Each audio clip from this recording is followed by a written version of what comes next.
kind of random. What up, y'all? I am your host, Vegas, and this is another HipHopNow podcast review. Appreciate you. Appreciate the people who support this podcast over at patreon.com/hiphopnow. If you would like to become a producer, head over there, check out the membership levels, see what kind of extra perks you get, and be proud to be a part of a squad that is doing hip-hop the right way. Right? And we are here to review an album that's been a long time coming. Unfortunately, being released as a posthumous album. That means, for those who don't know, don't be afraid if you don't know, like, oh, what is that? I always see that word, but I don't know what it is. Don't be afraid. It just means it's being released, music, art, album, movie, whatever it may be, but it's being released after the artist has already passed on. We're talking about none other than DMX. Brand new album, Exodus, led by Swiss Beats. Some people don't like that. We'll get to that. The album itself, 40 minutes in length, 13 songs or tracks, if you old school. Or songs, whatever, man. All of it's old school. But here we are, man. Here we are. And for those people who don't want to, the details and just kind of like, what you think about the album already? I think it's good, but not great. I think there's a lot to be desired for DMX fans, but I think there's a lot to tune into for hip-hop fans. So there you go. Go off and start tweeting and all that.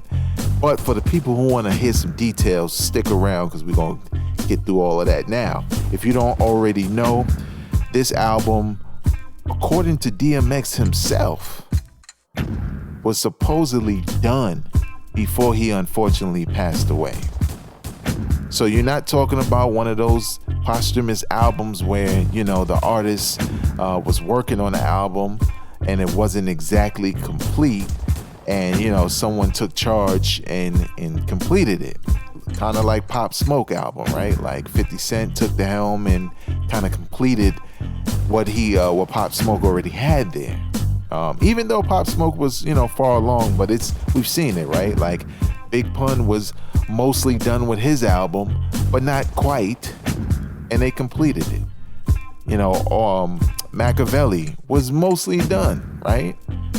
But Death Row still had to kind of finish it off. But the songs, everything was there. This is what Tupac wanted. But we don't know if this is, was the final product.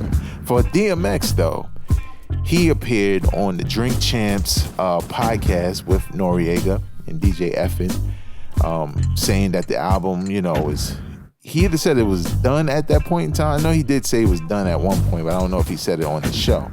But he either said that it was done, and he talked about the features. And therein lies the first thing that some people will love and some people will hate. There is literally a feature on every record. Now that doesn't mean that every feature has a verse, right? They could just be singing a hook or rapping a hook. But the majority of it is the latter. Here are some of the features on DMX's brand new album, Exodus. The Lox, Swiss Beats, of course, Jay-Z, Nas, Lil Wayne, Moneybagg Yo, Alicia Keys, Bono. Y'all know him. Some of y'all know him, some of y'all don't. DMX's crew does a skit, right? His DMX's crew, Cross, Infrared, and Ice Pick. Griselda is on here, Westside Gun, Benny the Butcher, and Conway the Machine. Snoop Dogg is on this album. Exodus Simmons, I think that's DMX kids. And Denon, I think those are DMX kids. Usher's on here, and Brian King something, because I can't see it because the mic is blocking it, but you can look it up yourself. Again, it's 13 tracks, 40 minutes in length. For me personally, this is the type of album I like, right? Not a bunch of tracks, not a bunch of bloat. Just get right to it. The majority of the features work. They definitely work. The majority of the features work. Most of the rappers who are here, who when you hear their names and your expectations start to say, oh, Jay-Z and Nas, I think they meet expectations lyrically. I also want to note that I think Lil Wayne always sounds dope over Swiss Beats songs. They just sound good together. I just want to note that. So most of the features work. Even the Bono joint works. One thing I don't like that relates to the features, right? And it happens heavy in the first half of the album, is that DMX is on a track with more than two guys, right? Or two other rappers. Or one. And it seemed like he was always going last. And the only thing I didn't like about that, not that it can't happen, DMX has ripped down a couple of songs where he was the last one, right? Money, Power, and Respect. DMX has the best verse on that joint. 4321, I think DMX was last, but he probably has the best verse on that too. So I say that because I think the other rappers, because they're so good and they have their own name, and their style leans more like the Lox or Nas and Jay-Z or Griselda. Their styles lean so much more on being lyrically technical and dope that once DMX starts to rap, you feel like the skill level goes down. Now, I never used to feel that way about DMX. Them songs I mentioned before, right? Money, Power, and Respect. DMX had the best verse. But that was a younger DMX. The energy was different, right? And I think he does that on some of these tracks, like Bath Salts with Jay-Z and Nas. I think DMX verse is right. But Jay-Z and Nas set the track off so lovely. The Lox set the track off so lovely. Griselda set the track off so lovely. Yo, Conway's verse on the Griselda record, which is called Hood Blues, is bananas. It just shows he is one of the nicest in the game right now. It just does. And then when DMX comes in rapping right after him, I feel bad. I feel a little bit bad. Because you just had this display of technical skill in your bars and similes and double and triple entendres and all this good stuff. And then DMX, what? And you just kind of like, And it wasn't one of DMX's best verses, right? Again, on the track Bath Salts with Jay-Z and Nas, when DMX is at the end, I think his verse is perfect. I think when his verse is at the end of the Lox joint, it's perfect. Swiss Beats. Now, I'm not a hater of Swiss Beats, right? I know a lot of producers don't like them, but that's fair, right? Because they do it, right? Like, that's just like a rapper who doesn't like Logic. There's a couple of us. We don't like him because of his technique and how he does his thing. But there are fans that like him, right? So it's the same thing with Swiss Beats. There's some people who do not like Swiss Beats. Don't like his beats, don't like hearing him, none of it. But I don't think it's that bad. I think what you don't like is him consistently invading the hooks but I don't know if he still does this, but Swiss Beats does this thing with his beats where he have them with he'll shop you beats with hooks already baked in, and he's on the hook and he's doing the ad-libs. So sometimes when they choose these tracks, they choose whether or not to keep that stuff. Now, it's heavy in the beginning, and some people might be turned off by that.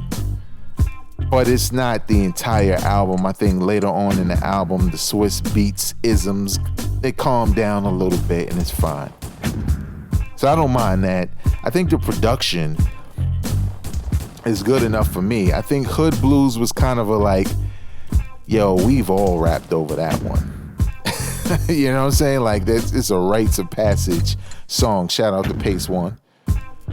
But we've all rapped over that one for years. But I don't have a problem with that. You know why? Because I think a lot of times, some of us old heads, we forget that we've heard that beat a million times. That's just, we've heard it done so many times that it doesn't matter this time. But there's somebody out there, is this their first time ever hearing that sample? And in a lot of cases, right, if a lot of people tell them like, yo, mad people rapped over it, and go on YouTube and find this and check out Pace One and all that, then they can go down the rabbit hole and, you know, get all the other goodies that we got. Or for somebody listening for the first time, they probably like, that beat is crazy, because they've never heard the sample before. So I don't really mind all of that. But one thing I don't necessarily like, we don't get enough DMX. There are not enough solo records that belong strictly to DMX. And I think that's sort of a problem. Now, again, remember, DMX said he had a lot of features. He even said he had a Pop Smoke feature, which is not featured on this album. So maybe that'll be on the deluxe version. But if it kind of, even though they didn't plan this, right? DMX didn't plan that he wouldn't be here for the release of his album, right? So for him, it was always going to have a lot of features. But for fans, knowing that DMX is gone and probably this is the last thing you're going to get that's coming directly from him, as opposed to, you know, being something that, him having another album he was working on recently that we haven't heard yet. You know, only thing we're going to get is probably unreleased music if we haven't already got it. There are probably, let's see, 1, 2. So these are the records. Hold Me Down, with featuring Alicia Keys, but she's just on the hook. Skyscrapers. Of course, Bono is only on the hook. He doesn't have no bursts or no bars. Calm down. And Letter to My Son. Those 3. All of the other records have rap artists featured, and there's 2 skits, basically. Well, 1 skit. Well, 2 skits and the prayer at the end. It's not enough DMX. Now, I didn't look at all of the credits, but I assume Swiss Beats did all of the beats.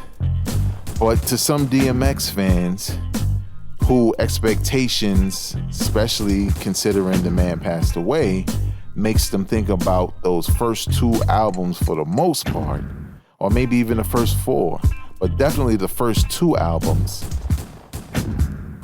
I know you want Dame Grease. You're missing the Dame Grease vibe, right?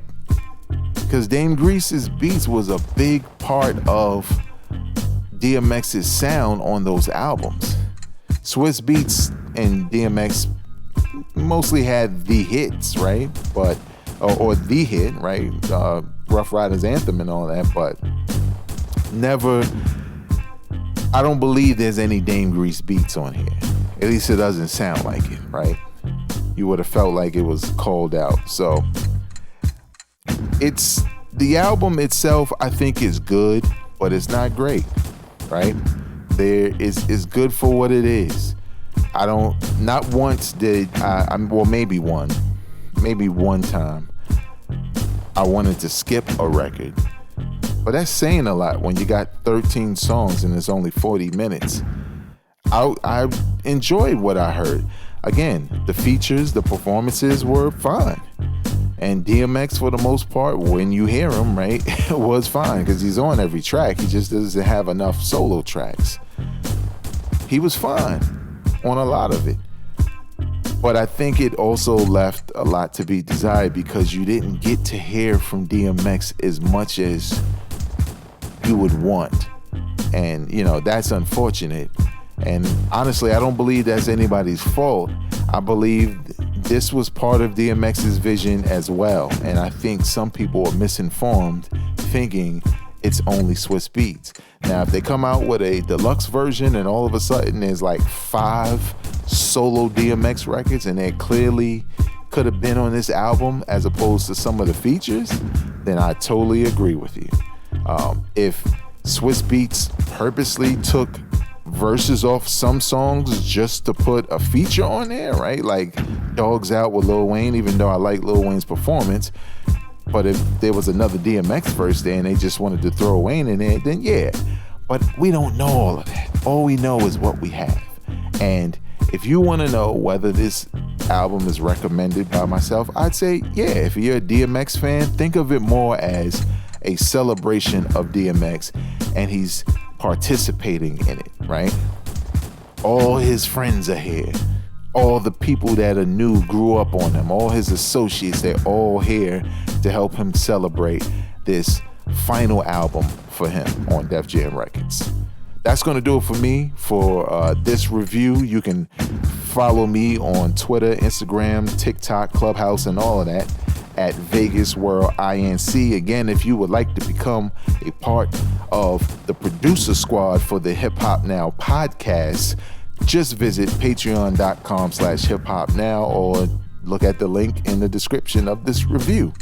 And also, if you want to check out my weekly news podcast, Hip Hop Now Podcast, well, all you have to do is visit your favorite podcasting app, right? Type in the words Hip Hop Now Podcast, hit that subscribe button. If you like what you hear, rate it, review it, share it with people you know enjoy this kind of content. But to make it more easy for you, just look at the link in this description. Until next time, y'all, I am not a critic. I'm a fan. Peace. Drop it on the random.